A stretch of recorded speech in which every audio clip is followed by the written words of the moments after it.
call a zebra crossing. Join me on my safari into the Maasai Mara. With me is my wife Pani and my good friend Bilal, both seen here modelling this light aircraft. Our journey began at Wilson Airport in Nairobi, where we caught this light aircraft to Okiombo airstrip in the Mara. The flight was about an hour, and the closer we got, we could spot elephants, buffalo, giraffes, zebra, and then it was time to land.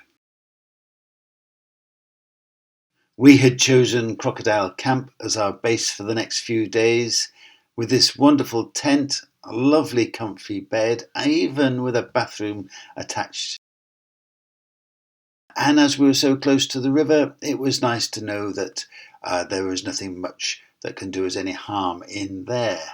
Oh, what's that? Out early, it was wonderful to see the changing colours of dawn.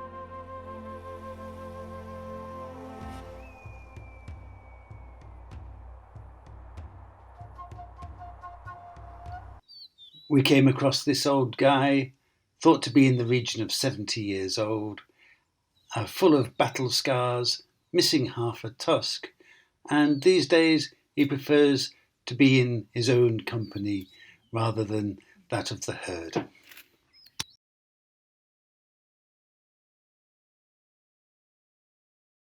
A lone cheetah on the prowl. He has the scent of antelope, and he's trying to work out how can he get to them without being seen or without them catching his scent.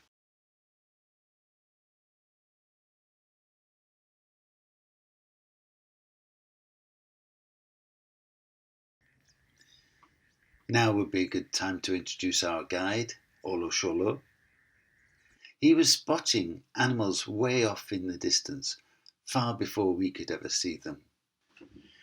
There is no one that knows this land better than the Maasai. During that period between boyhood into manhood and then on to warrior status, the young men of the village are sent out into the wilderness, into the savannah, with nothing more than a spear and a dagger to hunt, to cook, to build shelters, and they will live like that for 3 years before returning home.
Also joining us today we have Brenda, who's a young student, and she's working at the Crocodile Camp where we're staying. This is her first experience of a safari.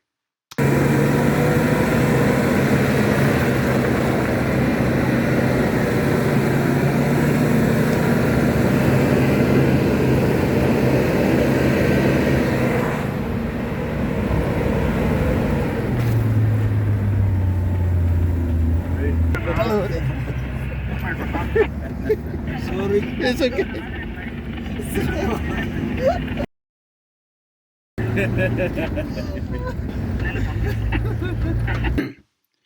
Olosholo not only tracks and follows the animals, but he can also predict where he thinks they're going to go.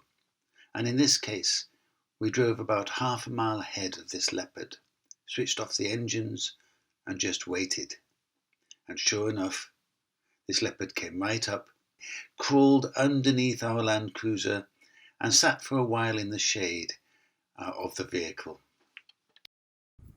We'd been tracking this leopard for more than 2 hours, and just at a point where I just got a little bit distracted, the leopard leaped and I heard the gazelle cry out, and it was all over.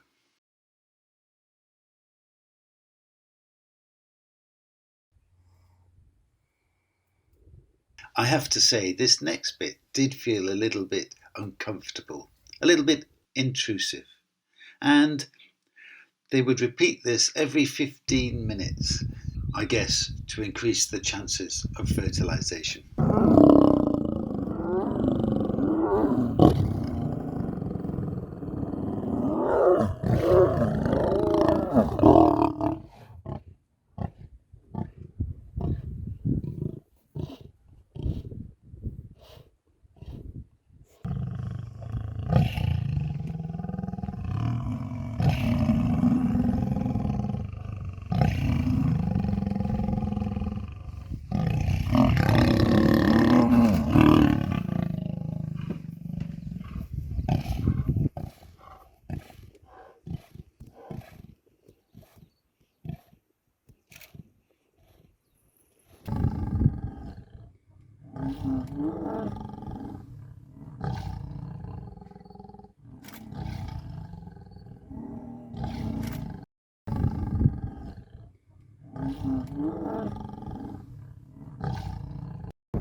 These are hard to see because of the camouflage, but if you look to the other side of the riverbank, you will see 4 cheetahs preparing to swim across the river. Now they're cautious, all the time looking out for crocodiles. Look, you can see the heads of 4 cheetahs swimming across the river. Watch as they climb out and shake themselves down. These cheetahs are known as the 4 brothers. But until just a few weeks ago, they were known as the 5 brothers. Yes, 5 cheetahs, all from the same litter, 7 years old. But unfortunately, they fell out with each other, or they fell out with one of the cheetahs, and they ganged up and killed him. Very sad indeed. What's also sad is that within a week of filming this, one of these cheetahs is going to be killed by a lion. Look how they take up formation, the fastest animals on the planet.